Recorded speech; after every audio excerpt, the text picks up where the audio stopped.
connecting once again with us on this glorious Sunday. We serve a God who is the master of all times and all circumstances. We serve a God who gives life. And for us to be here today is because the life of Christ is in us. I pray that we will be connected. And I pray that the Spirit will fill us and use us right now. For the glory of the Almighty God. My beloved, we have come today before you because the Lord has put something in our heart that He wants us to share with you. The Lord has put something in us which I believe will be beneficial to someone who's following us right now. Many of us right now, we're very frustrated with what's going on. We can even say we're depressed because of the current state of our lives. We are praying to God and asking for all these things to be over so we can return back to our normal lives. But today, my beloved, I want us to just look back in our lives the way we were living prior to these situations. Many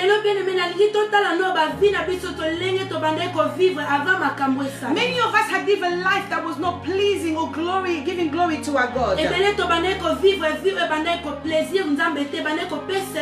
The standard of our lives fell short of the glory of God.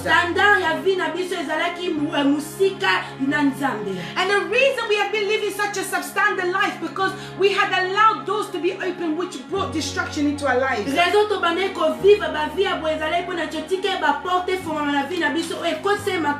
And these doors were opened by way of sins.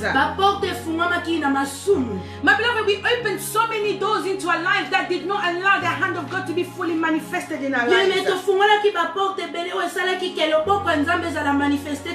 And right now, as I'm preaching this message, there are many are wondering, where have I gone wrong?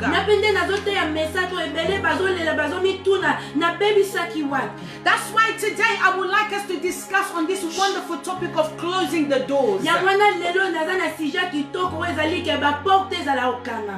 I really want us to talk about closing the doors, my beloved. When we are speaking of doors, in its physical sense, a door can be described as it can be described as a flat object that is used to close the entrance of something, such as a room or building. Now,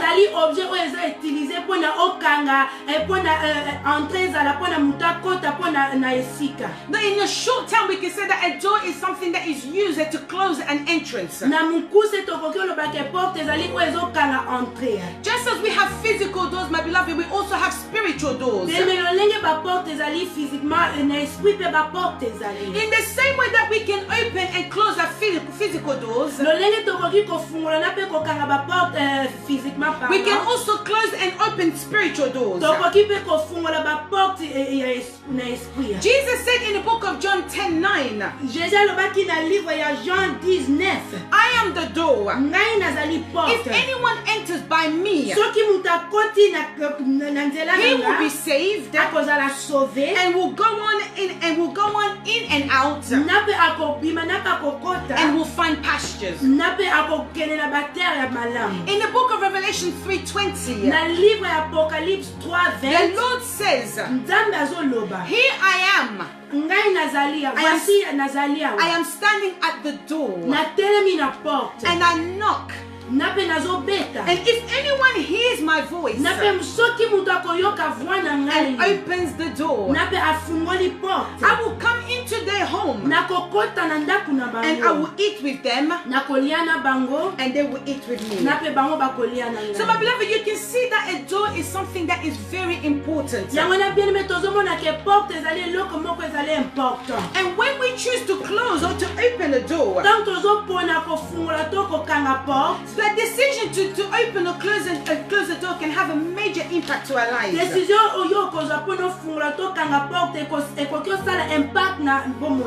Today we're not going to talk about opening of a door. But we are going to look at closing of the door.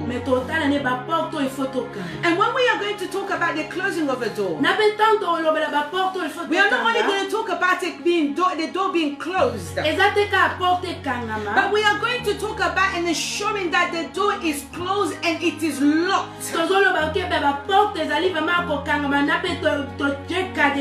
And that we should not open it again. My beloved, I want us to look at an example of a man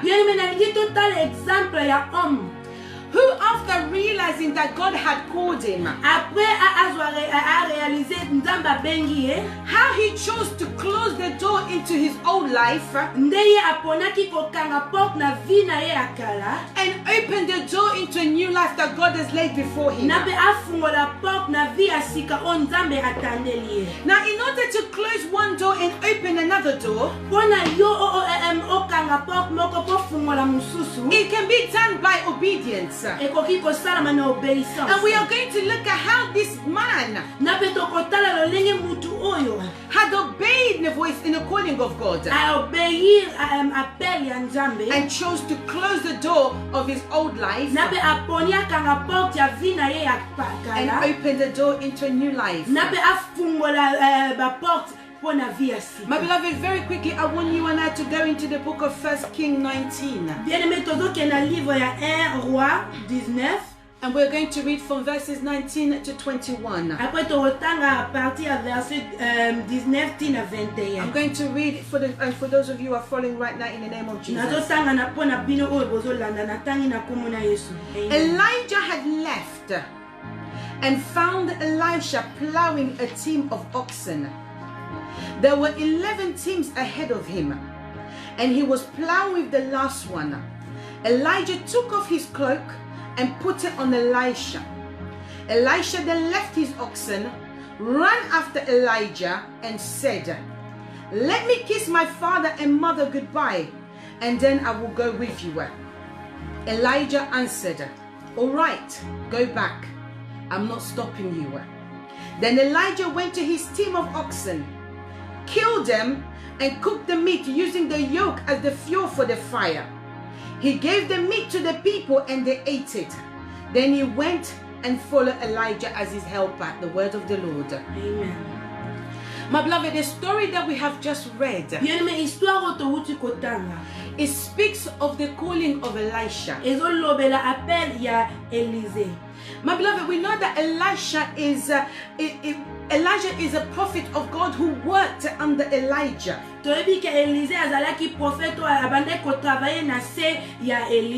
And Elisha had taken on the mantle of Elijah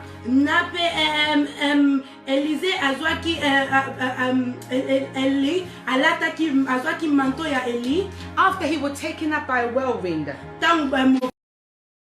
But very often, my beloved, we don't realize that for Elisha to be able to receive the mantle of Elijah and the double portion,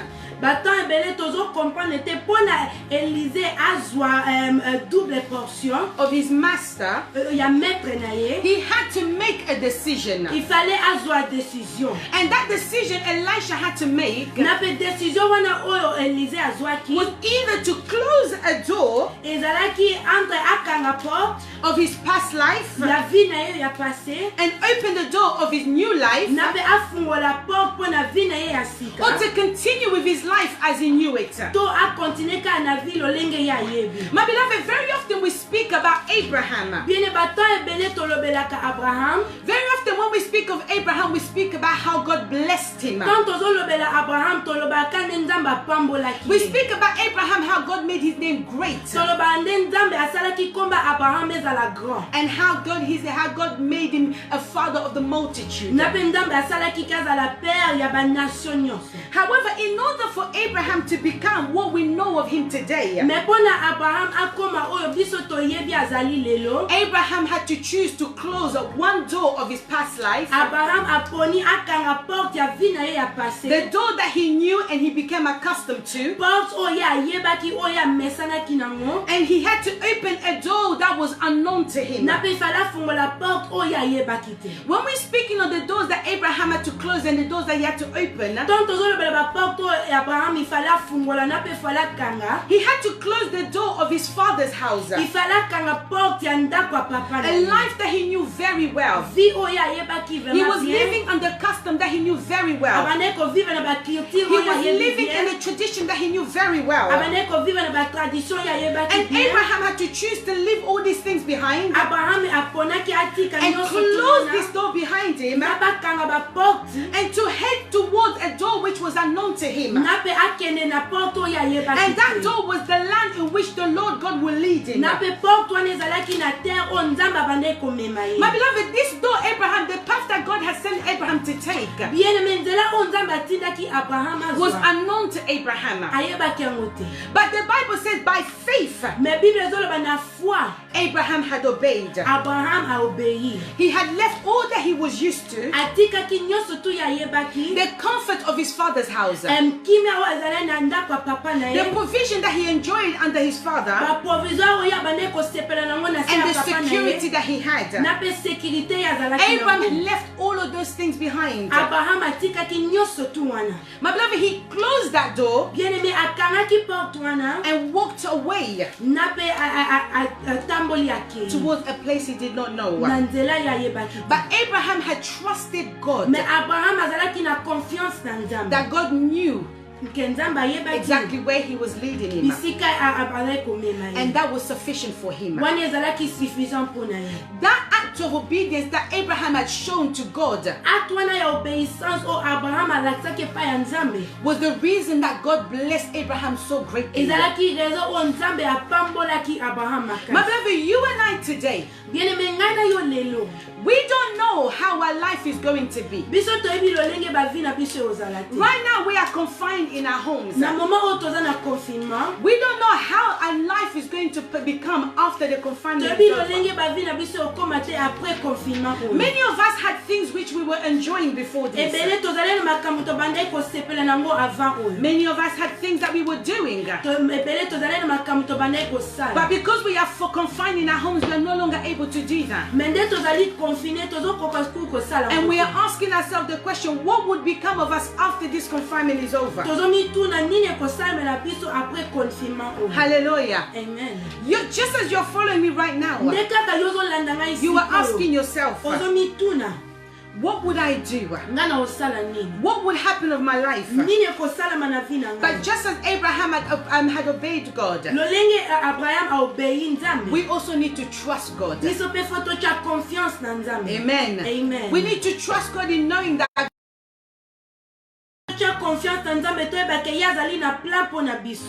if we return back to a Bible verse that we had read, we are saying that we are talking about Elisha. We said that Elijah had taken over from Elijah,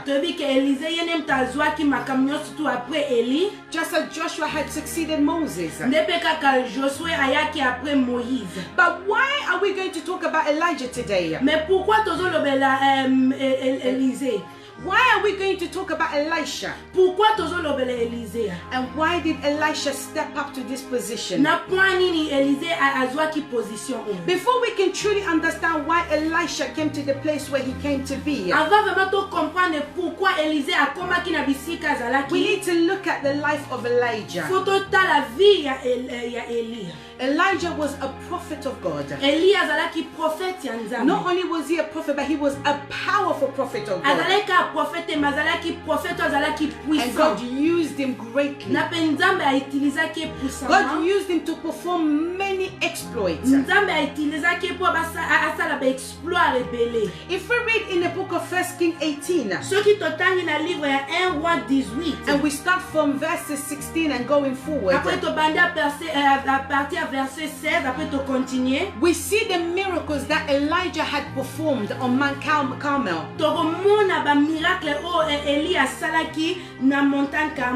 We see the manifestation of the power of God when Elijah had called on the fire to descend from heaven and the fire came down. puissance ya nzambe tangu Eli abelelaki moto na pe moto ekitaki. And when the fire came down, the fire consumed the altar that Baal had built. Na pe tangu moto wana ekitaki ezikisaki ba hotel nyonso tu ya Baal. We read in the story of Elijah how Elijah seized and killed all the prophets of Baal. To mona na histoire nde Eli abomaki ba prophète nyonso tu ya Baal. Elijah was very instrumental in reducing the power of Jezebel. Eli azalaki vraiment important ya kokitisa puissance ya Jezebel. And because of what Elijah had done to destroy all the powers of Jezebel. Na pe pona nyonso tu Eli asalaki pona détruire ba puissance nyonso tu ya Jezebel. Jezebel was after Elijah. Jezebel abandai koluka Elia. Jezebel had sworn that she will kill Elijah. Jezebel alobaki ke ya koboma Elia. And after hearing that Jezebel was after him, my beloved, après Elia azwa sango ke bazolanda ye na Jezebel, the Bible says Elijah had fled to Horeb. Bible zoloba ke Eli akimaki akenda na Horeb. My beloved, this is a man whom God has used. Bien-aimé, oezali muto nzambe a utilisé. This is a man whom God had used to perform miracles. Oezali muto nzambe a utilisé pona asala ba miracle. But this is also a powerful prophet of God who had run away because he had heard that there was a particular individual who was after them. Mais azape prophète azalaki puissant mais akimi pona ayoki ke bazolanda ye. Amen. Amen. The Bible says that Elijah had arrived at a point Bible zoloba ke Eli akomaki na point moko and he sat under a tree avandaki na se ya nzete. and he prayed to God. A prier pa ya nzambe. And this is the prayer that Elijah had said. Oyo ezali prière oyo Eli asalaki. Elijah had prayed and he said these words. A prier alobi mamloba oyo. He said, Lord, I have had enough. Alobi nzambe na lembia. Take my life. Zwa vi na ngai. I am not better than my ancestors. Na leki bakoko na ngai te. My beloved, Bien-aimé, a man of God, mosali ya nzambe, a powerful prophet of God, un prophète puissant ya just nzambe. because someone had placed a bounty on his head, Pona kaka mutu azoluka ye, he had run away. ye akimi. And the fact that he had run away was not satisfactory to him. Na napende kaka akimaki ekoka ite pona He ye. felt that this bounty was sufficient for him to pray to God Ya mona nde babande koluka ye, ifale ya prier pa ya nzambe. that God should kill him, Ke nzambe aboma ye. that he was not better than his ancestors. Ke alekaki bakoko na ye. My beloved, when I look at this prayer, Bien-aimé, soki natali prière to oyo, me it seems like this is the moment when Elijah had signed his own death certificate. namona ko ezalaki moment oyo Eli ye moko asie signature na certificat na ya kufa. He signed his own death certificate with his own words. Asinya ngo ye moko na maloba na ye. He had prayed to the God who had provided so much for him, A prier pa ya nzambe oyo asalaki nyonso tu pona ye. that God should take his life. Ke nzambe azwa vi na ye. My beloved, how many of us right now, Bien, combien na biso na how many sikoyo? of us who are watching this message right now, Combien oyo tozotala message o sikoyo? we have opened the doors of distraction into our lives Tofungoli ba porte ya distraction na bomoi na biso. with our very own words. Na maloba na biso. My beloved, we have children that God had blessed us. Bien-aimé, toza na bana oyo nzambe apesi biso. Today we see the lives of our children are not great as it needs to be. Lelo tozomona ba vie ya bana na biso eza bien te lolenge efale But we ezala. are forgetting that we spoke horrible words over our children. Mais tozoposana ke todeklaraki maloba mabe likolo ya bana na biso. My beloved, we are seeing so many marriages are breaking down right Bien-aimé, now. tozomona mabale ebele ezokufa na moma oyo. But we are forgetting that we cursed our marriages. Mais tozoposana ke tomodri mabala na How many biso. of us have declared that I wish this marriage was over? Combien tobande kodeklare ifale libala oyo esila. How many of us are not seeing a breakthrough in our lives? Combien tozomona percée te na bomoi na biso. Because in our prayers, in our word, we have said that we are not good enough. Pona na ba prière na biso na maloba na biso tozoloba ke toza bien te. We have said that we will amount to nothing. Tozoloba ke tokokokisa eloko te. How many judgment have we brought into our own lives? Ba jugement combien tomema na bomoi na biso. And those judgment, those words have brought judgment. We have opened the doors of destruction into our Nape lives. maloba wana mema jugement nape fungola ba porte ya distraction na bomoi na biso. My beloved, we can see that words are very powerful. Bien, mais tozomona ke maloba ezali puissant. And in a moment of weakness, we can open our mouths and say things which we don't even realize the repercussion it will have later on in our Nape na ba lives. moment faiblesse tozoyeba te ba impact But although Elijah had said all these things, God did not leave him. The Bible says that twice the Lord has sent his angel to bring food to Elijah, because Elijah had a very long journey ahead of him. Elijah had traveled for 40 days and 40 nights. All this because he had heard what Jezebel was, that Jezebel was after him. And he chose to open the door of the unknown. My beloved, you need to know that God does not give up on his children. Amen. Amen. Right now, as you are following me, you are seated in your with your family. Wives, you are seated with your husband. Parents, you are seated with your children. I have come to tell you today that God does not give up on his children. The same way God never gave up on Elijah, God would not give up on you. And God does not forget the good deeds that you do. Elijah had asked for death, but twice God sent angels to give him food. Now my beloved, you would think that after Elijah had seen all these things, after Elijah had seen the miracles that God had performed with him, you are seated in the middle of nowhere.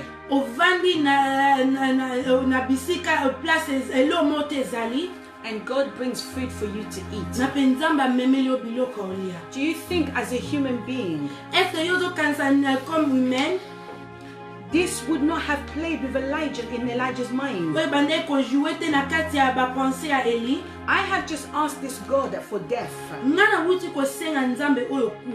and he has provided for me instead. Do you not think that Elijah should have repented of the words that he had said in his prayers? My beloved, he didn't.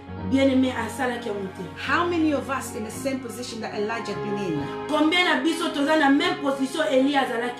We have said things that we were not supposed to have said. We have shown, we have gone to places we are not supposed to have gone. We had done things that we were not supposed to have done. And instead of the wrath of God descending upon us, but all God is doing is showing us mercy. God is providing for us in the midst of our repentance, in the midst of our sinful ways, in the midst of a wicked nature. God had continued to show favor unto us. He had continued to show mercy upon us. But even when God shows us mercy, my beloved, we don't repent. Hallelujah. Amen. We do not repent. In 1 Kings 19:9,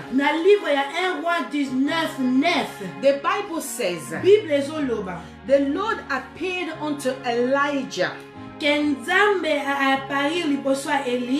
asked him, what are you doing here? Hallelujah. Amen. My beloved, the Lord asking Elijah, what are you doing here?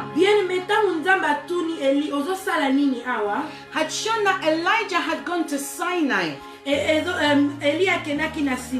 out of his own misguided reasons, his own personal reasons. Because for God to ask him, what are you doing here? It shows that it was not God that has sent Elijah to go where he had gone. Because when he chose to run away from Jezebel and close the door of his life, God did not tell him to go to leave where he was. He made the decision decision to because he chose to fear man instead of fearing God. He chose to base his decision based on the words of men and not on the words of God. And when you look, this demonstrates that really and truly Elijah did this without God's approval. This is what Elijah said. I have been very zealous for the Lord Almighty. The Israelites have rejected your covenant. They've broken down your altars and put your prophets to death with a sword. I am the only one left, and now they are trying to kill me.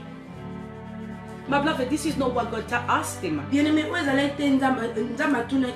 Oh, God said to him, what are you doing here? God was saying, what are you doing in that particular location, in that particular moment? But Elijah could not give God a straightforward answer. My beloved, how many times have we run out of words? How many times have we run out of answers to give to God when we do things which is outside of the will of God? And when God asks us, why did we do what we did?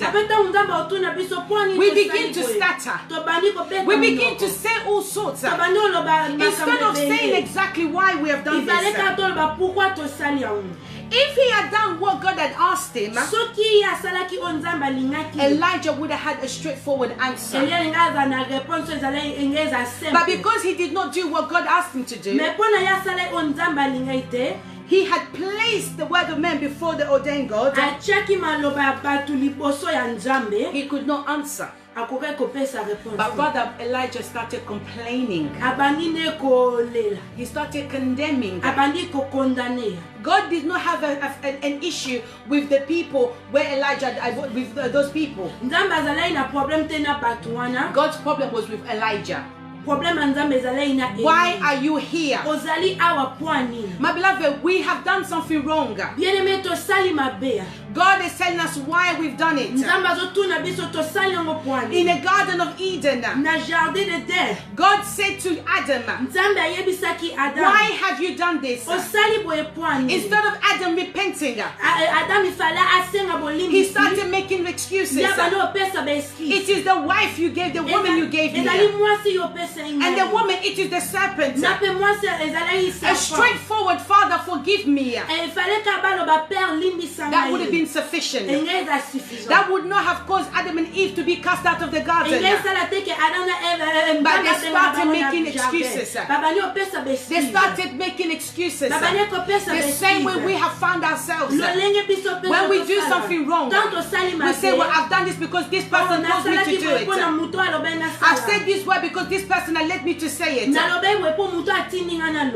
That's not what God is interested in. God is not interested in our complaints. How many of us today, we have opened the doors of destruction, my beloved, and we complain when things don't go right. My beloved, there's so many times you will hear the medical doctors. They will say to you, don't drink. Because drinking brings sickness in the body. Don't smoke. Because smoking kills the cells in the body.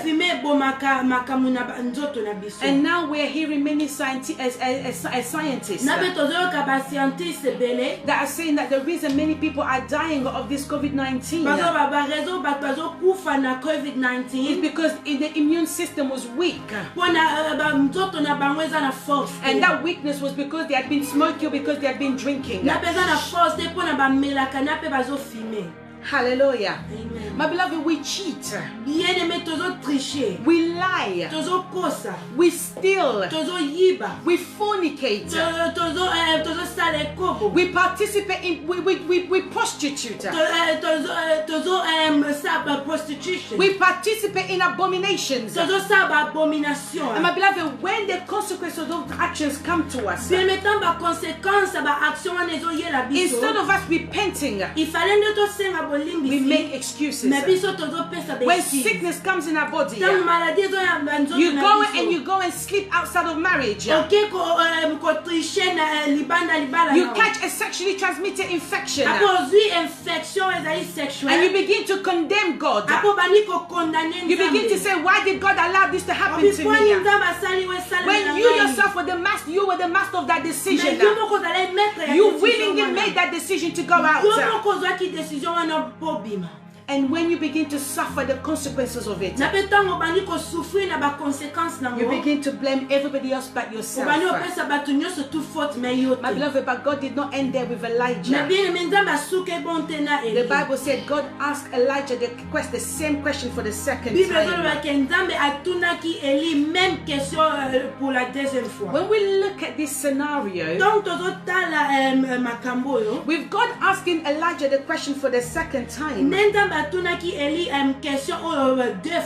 my beloved, it was not because God did not hear, but rather God was giving Elijah the opportunity to close the door that he had opened, the door of unrepentant, the door of complaining, the door of condemning.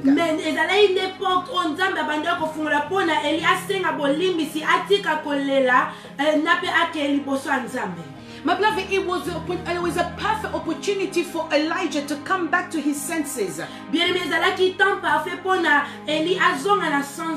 to wonder to himself, why is God asking me this question for the second time? Where have I gone wrong?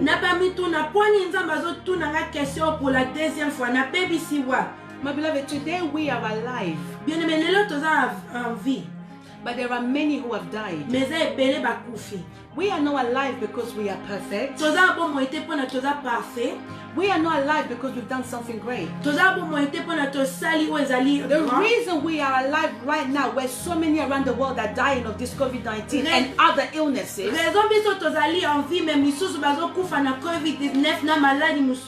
is because God is giving us the opportunity to repent.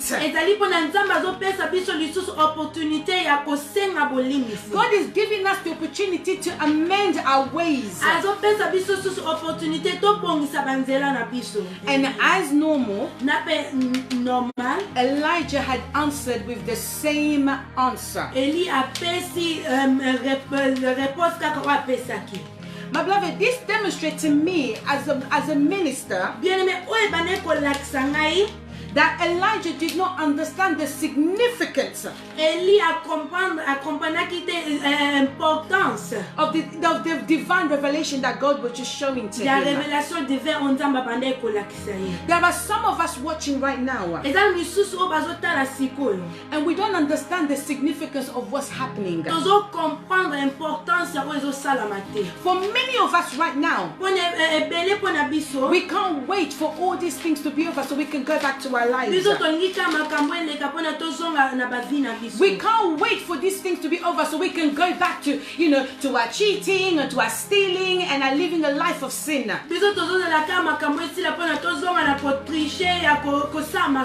But rather, this moment, my beloved, this moment of confinement, an opportunity God has given to you and I to truly assess our lives prior to this confinement and where we are now. It is an opportunity, what we call an open window, that the Lord has given us to change our ways. Don't look forward to these things being over so you can go back to your lifestyle. God had asked Elijah the second time to give him an opportunity to close the door.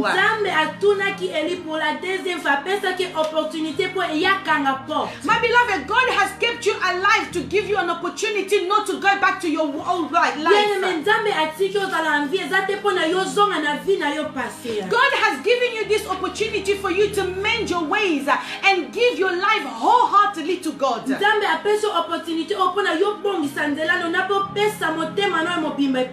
But with Elijah not understanding the same way that many of us are not understanding this. Elijah was so filled with himself that he failed to recognize that the God who was speaking to him was sovereign and he was unlimited.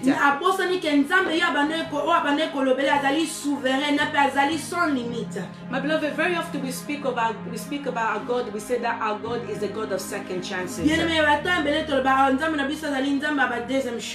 He gave Elijah the opportunity, the same way he's given the opportunity to you and I. But my beloved, that does not mean we must test God. We must not test the patience of God. You led a life that was not pleasing to God, but yet you are still alive today. There are many who lived a blemishless life. Lived the life without sin. They were more holier than you and I. But today they are no more. But the God of second chance has accorded you and I a second chance. How are we going to use this? Elijah did not understand the significance of the divine revelation. The same way we are not understanding the divine revelation that we have been given. My beloved, this confinement will be over. Life will resume. But the God of second chance has accorded us a second chance. How would we resume our second life? Hallelujah. Amen. God has kept us alive today because the Bible says God does not enjoy the death to see the sinner die. He wants us to repent and turn away from our wicked ways. But one thing that I'm here to assure you, my beloved, God does not wait for no man. Our God can never be delayed. We serve an on-time God. He is always there. He is a multi-system God. He is a multi-strategy God. He is a multi-working God. He has accorded you the second chance. He has accorded me the second chance. He is not going to wait for us to come away from our ways. The time is now. My beloved, when we read in 1 Kings 19:15,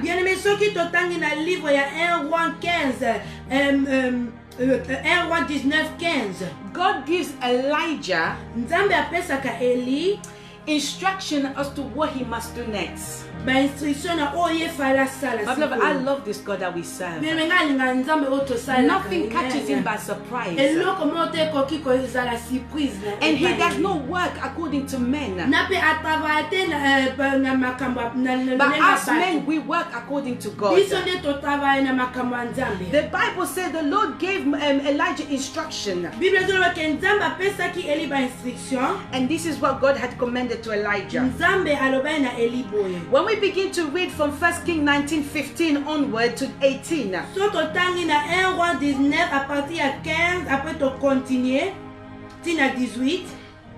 the Bible says to Elijah this. Because remember, we are still speaking of closing doors. But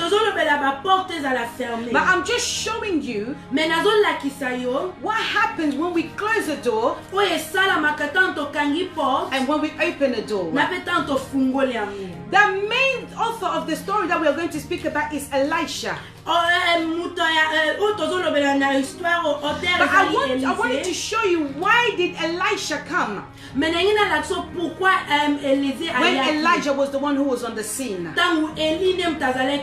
Hallelujah. Amen. We read in 1 Kings 19:15 the Bible says, the Lord said, This is the Lord speaking to Elijah. Return to the wilderness near Damascus. Then enter the city and anoint Hazael as king of Syria. Anoint Jehu son of Nimshi as king of Israel.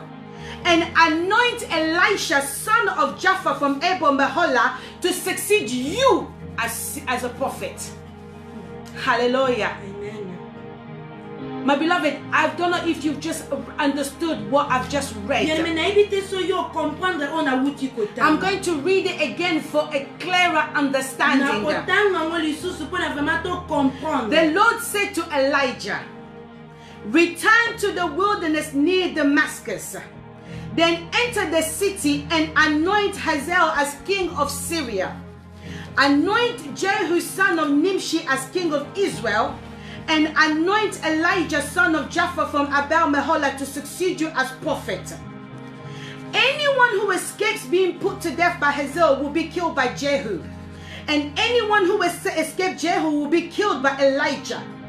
Yet I will leave 7,000 people alive in Israel, all those who are loyal to me and have not bowed to Baal or kiss his idol.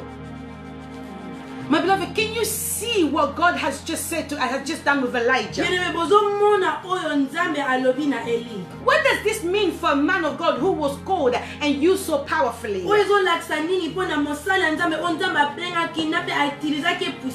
Elijah was powerful. He was strong. He performed miracles. He had done great things for the glory of God. He ran away because Jezebel was after him. He prayed to God to say, God killed me. Even when God gave him the opportunity to repent, he did not repent. But instead he began to complain. And God said to him, this is what you're going to do. You are going to anoint Hazael as king of Assyria. You are going to anoint Jehu as king in Israel. And just you, Elijah, you are going to anoint Elisha to replace you. Hallelujah. Amen. God is unlimited. What does it mean for us today? There are many of us, God has trusted us with powerful positions. God has given us gifts. He has given us talents. And because of what God has given to us, we begin to think that without us, nothing about God will work. We are filled with so much pride that we feel that if we are not there, nothing will work. My beloved, even ministers of God fall in this trap. You feel that you are the best in your preaching. You feel that the work of God will not go on without you. You feel that if you are not there, God's work will not continue. The same way Elijah had felt, because he was so proud to say to God that I am the only prophet who is left. Hallelujah. Amen. My beloved, but we forget that we have a God that is unlimited. We serve a God who is the ultimate decider. We serve a God who determines who and who cannot work in his kingdom. We forget that it's God who chose us and we did not choose God. The same way he chose you, it is the same way he will choose someone else. The same way he used you, it is the same way he will use someone else. And he will even use them greater than he used you. Because he is God. You are not the one that would dictate to him. When he created this world, the Bible says he did not seek counsel from anyone.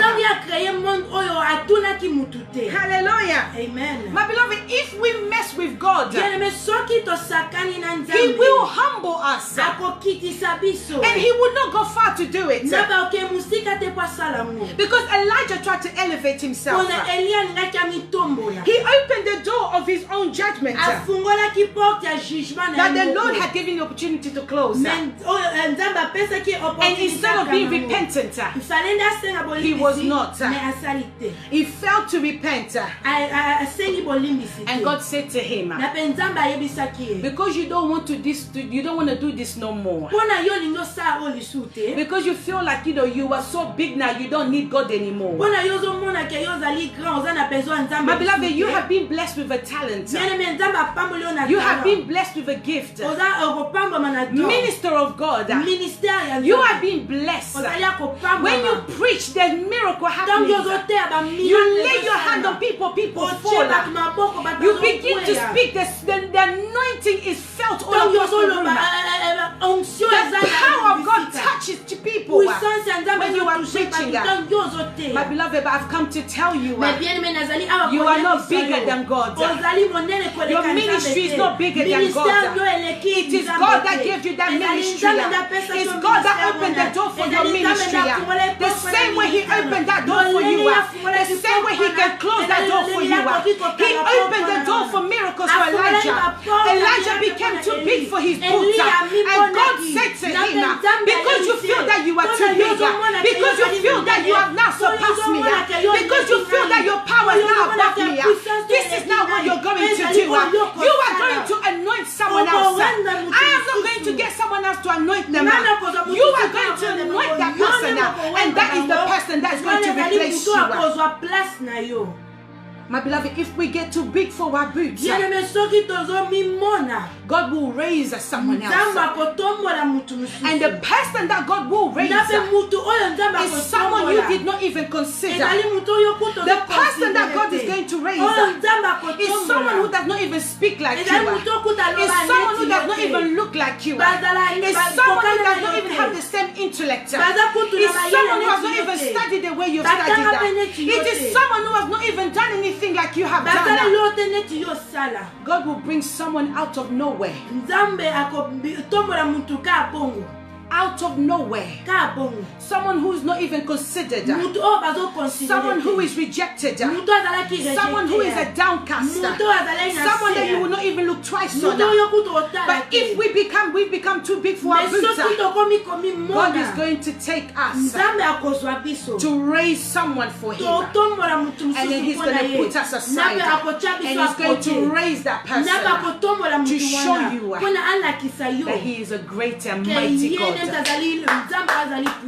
Hallelujah. Amen. God will raise someone who does not even possess your talent. God will raise someone who cannot even sing like you sing. God will raise someone who does not even preach like you preach. God will raise someone who cannot even interpret the way the Bible the way you interpret. God will raise someone who does not even pray the way you pray. But just because you think you're too big, God will raise them. Hallelujah. Amen. And when God raises that person, or rather when God chooses that person, very often you find that it is someone in your circle. It is someone in your midst.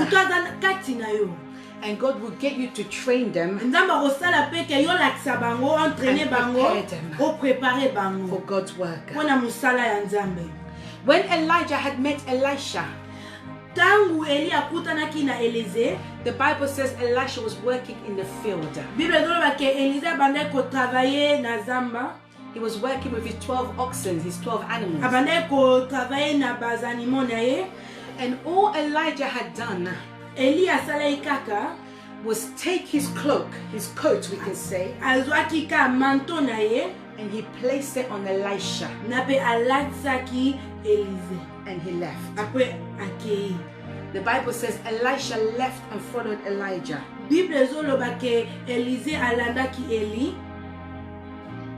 And when he had followed Elijah, he said this to Elijah. Let me just go back to kiss my parents goodbye.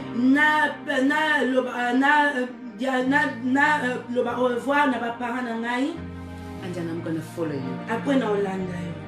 My beloved, what really touched me about the story, this now brings us to the story that we read in First King 19 at the end. Bien-aimé, on va mettre toucher na verset ototanga na livre ya 1:19. And what really touched me is what Elisha had done next. The Bible says Elisha went back, killed his oxen, he burned all his equipment to cook the meat, and gave it to the people to eat. Then he followed Elijah to become his attendant. My beloved, Elisha had chosen to close a door of the life that he had known and open a door of a life that he did not know. He opened the door of the life that lay before him. By killing all his animals and burning all the equipment and feeding the animals to the people, Elisha was telling the people this. There was a message he gave to them, that once I live here, there is nothing for me to come back to. Hallelujah. Amen. My beloved, bien-aimé, Elisha destroyed everything. Élisée a détruit nyoso. He removed the traces of his old life. He chose to follow God and close the door of his past life. Elisha was showing to God that because of you, God, for you, my God, I will give up everything and follow you. Amen. Amen. Just as Abraham had left his father's house, nowhere does the Bible tell us that Abraham went back to his father's house. When Abraham left, when he closed the door of his father's house, he never went back. And just to ensure that Elisha will also not be tempted to go back, he burned everything that would identify him with his past life.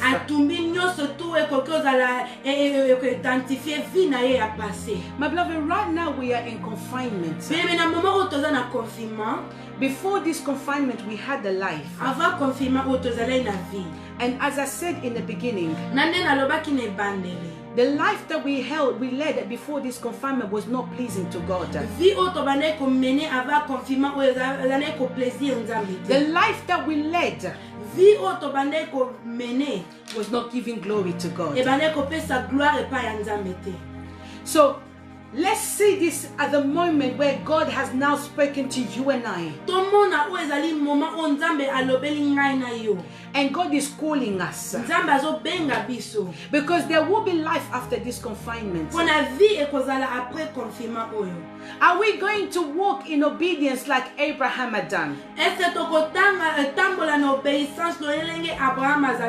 Are we going to do what Elisha had done? Before the confinement, you had your little mistress that you were dealing with. Before the confinement, you had your little guy that you were dealing with. Whether being a sugar mommy or a sugar daddy, only you know. But now you are confined. You've not even had the opportunity to see them. You've not had the opportunity to enjoy the life that you had. My beloved, you've not died. You've not lost. You're still alive. So why would you want to go back? Because think to yourself. You've been able to lead your life without the things that you were doing before, the contact that you had before, the connection that you had before, that was not pleasing God. Whilst you have been stuck in your house, you have not been able to do it, but you have not died. So that tells you you can live without it. You can choose to forsake it. You can choose to leave it behind. You can choose to cut all connection, and you can choose to eliminate all trace. If Elisha had left those things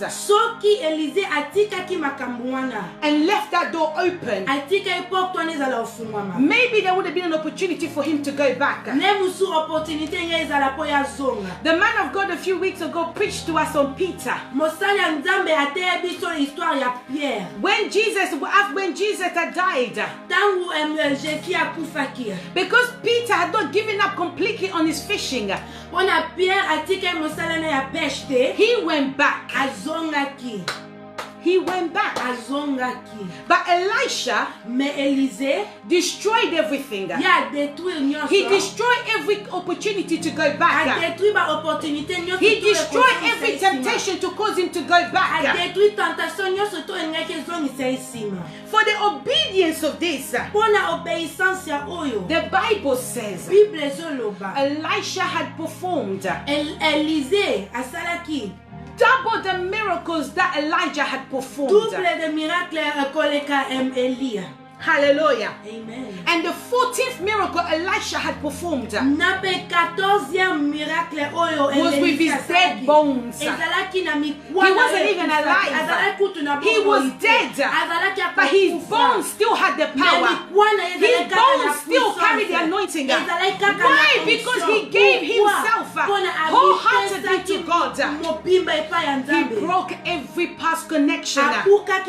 He closed every door that will cause him to go back to his past life. Peter still kept his net on the side. That's why when Jesus was not there, he went back to it. My beloved, we have been confined. Cut off every connection that you had prior to this. Close the doors of all those things you were doing prior to this. Hallelujah. Amen. If we are serious in our relationship with God, let's close all doors of the thing that will cause us to go back into our own lives. Let's close all doors that would not be pleasing to God. Let's close all doors to sins, my beloved. When the children of Israel left Egypt, they arrived by the Red Sea. They called unto Moses that before them there was a Red Sea, and behind them Pharaoh and his army were following them. They had arrived at a crossroad. You and I know the story very well. God had parted the Red Sea, that the children of Israel was able to cross over to the other side. My beloved, why do you think God made sure that the Red Sea went back to being closed?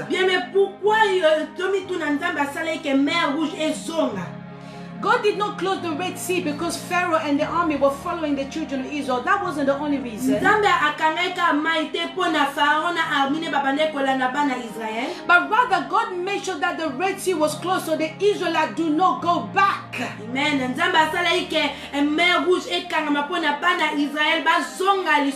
Because imagine how they had advanced in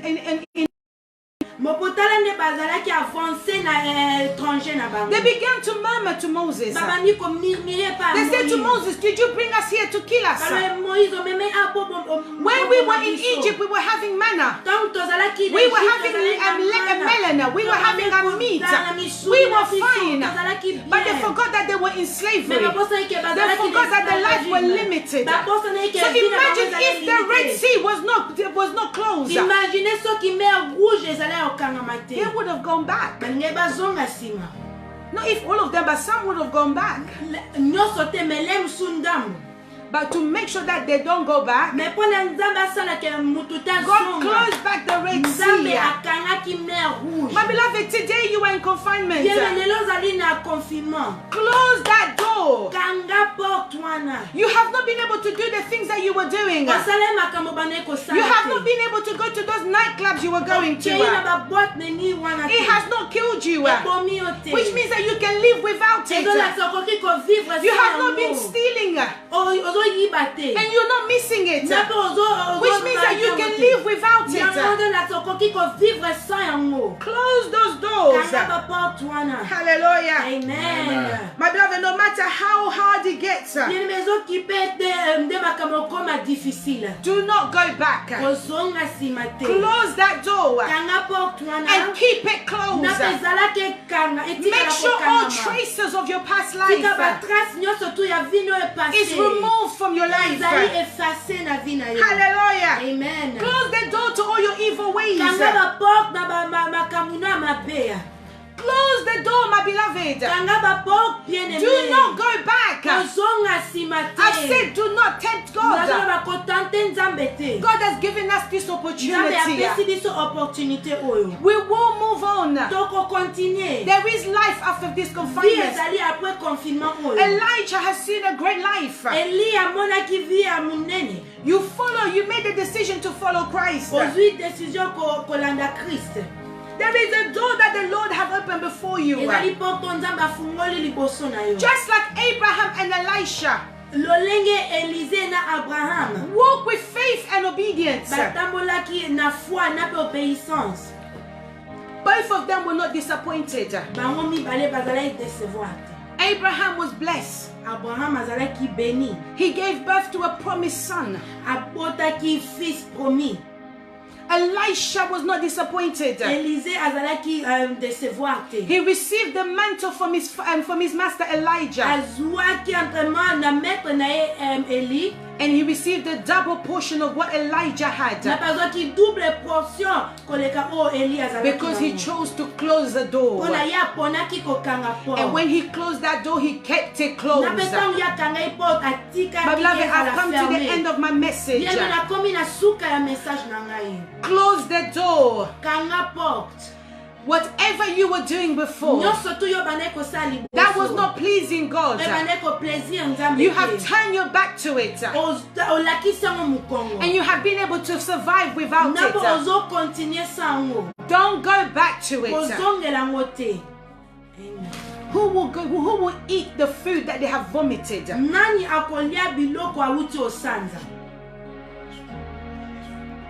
Who will eat the food that they have vomited? The food that is reserved for the dogs. Who will eat it? My beloved, close the door. Look to God. The journey ahead of us is unknown to us, but it's known to God. Abraham did know what lay before him, but he trusted God, and God did not disappoint him. Elisha did not know what lay before him. All he knew, that he had followed Elijah to be his attendant, but not once did he believe in himself, that he would one day become a master himself. Don't let pride fill your life. You have been blessed with gifts. You have been blessed with a wonderful wife, a wonderful husband. You have been blessed with wonderful children. You have been blessed with a wonderful ministry. Don't destroy it for the pleasures that will only last seconds. Because very often when we sin, it's so pleasurable. But we forget the distraction that it causes. I pray that this message will touch you where you are, my beloved. I pray that this message will find place in your heart. And most important of all, I pray that you will make the decision today to close the door. Not only close it, lock it, throw away the key, and don't think about it no more. Look ahead with the life that God has reserved for you. I want us to pray right now, my beloved. I want us to ask the Lord to forgive us for all the times where we had failed to close the door. For all our past life, let's ask the Lord to forgive us. In the mighty name of Jesus, we pray. Father, in the name of Jesus Christ, Lord, I thank you for you are God. I thank you for the message that you have given unto us today. Yahweh, we bless you because you are the God that speaks. Father, you have told us to repent of our sins, O Lord. And we bow down before you, Yahweh, to repent of all the things that we have done. Father, I ask you for forgiveness of our past life, Yahweh, for our past actions, for our past conduct, oh my Lord. I ask you for your forgiveness, oh my Lord. Forgive each and every one who's following us right now, Papa. Those who are in connection with us right now. Father, we pray that your mercy will be upon each and every single one of us. Father, forgive us for failing to close the door, oh Lord. Father, we failed to close the door of destruction. We failed to close the door of unrepentance. We failed to close the door of our evil lives, Yahweh. And Father, because of that, we have not seen your glory in our lives. Father, we pray that today you will forgive us, Yahweh. Forgive us of our lack of repentance. Forgive us of our misconduct. Forgive us of our wicked ways. In the mighty name of Jesus Christ. My beloved, now I want you to pray. Surrender your life to God. You don't know what the Lord has laid before you. But in the book of Jeremiah 29:11, the Bible says, the Lord said, for I know the plans that I have for you. They are plans of good and not evil. My beloved, the plans that God has for you, they are plans to prosper you. They are plans to give you a hope and the future. So surrender your life to God right now. Say to God, you don't know where He's taking you. But just as Abraham and Elisha had chosen to close the door behind them and follow him,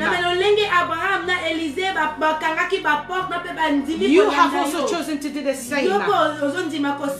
Because you know that the God who has begun this work with you, the God who has begun this journey with you, He will not leave you nor forsake you. To the end of days, He will be with you. In the mighty name of Jesus Christ, let's pray. Abba, Father, we bless you. We bless you because you are great. Father, we thank you, Father, because you are the wonderful God who has wonderful plans for us. Father, you have plans to prosper us, Lord. Father, the plans that you have for us, we might not know about it yet, but we trust what you do. And Father, with faith, believing, and obedience, we choose to walk in your We choose to walk in the plans that you have for us.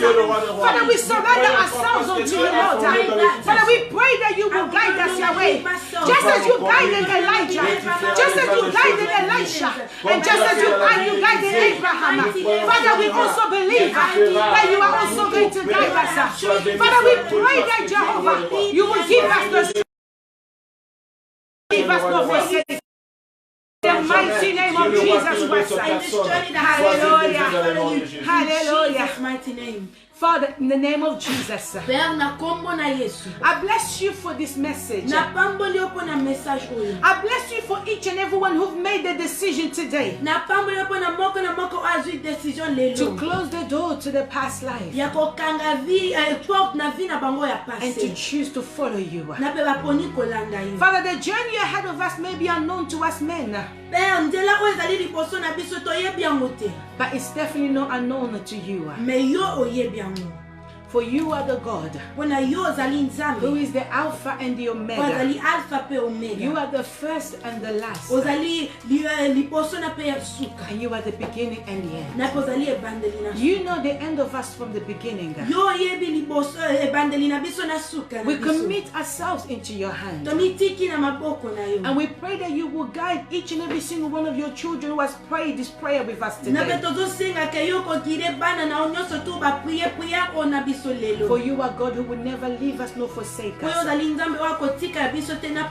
I pray that you will give strength to your children. Father, though the journey may be unknown to us, but we know that you are the God of provision. You will provide to each and every one of our needs. Father, we pray that you will go before us and you will smooth our path. You remove every thorn, every barriers and every obstacle, so that the plans that you have for each and every one of us can be fulfilled. In the name of Jesus. Amen. Amen.